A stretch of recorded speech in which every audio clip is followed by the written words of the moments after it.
damai tak cukup.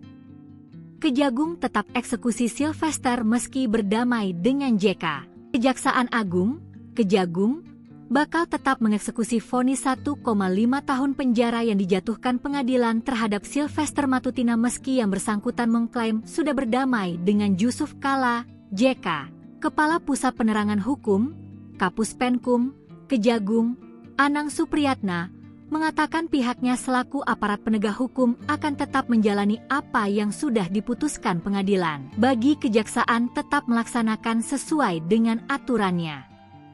Kita kan sudah inkrah artinya terlepas dari ada perdamaian, kata Anang kepada wartawan di Gedung Puspenkum Kejagung, Jakarta, Rabu, 6 Agustus 2025. Anang menuturkan proses eksekusi itu akan tetap dijalankan meskipun Sylvester mengaku sudah damai dengan JK. Anang mengatakan hal itu akan berbeda jika perdamaian antara Sylvester dan Jusuf Kalla terjadi sebelum adanya tahap penuntutan dari jaksa, maka bisa saja hal itu akan dipertimbangkan untuk menghentikan kasus tersebut. Tapi kan ini sudah, putusannya sudah selesai. Artinya ya silakan saja nanti punya cara-cara lain.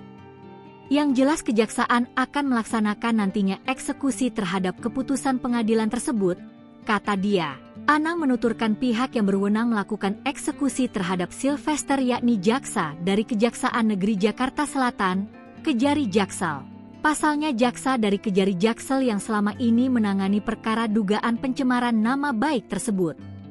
Karena secara ini perkaranya pidum, pidana umum, dan kewenangannya dari jaksa yang menanganinya, eksekutornya Kejari, ucapnya.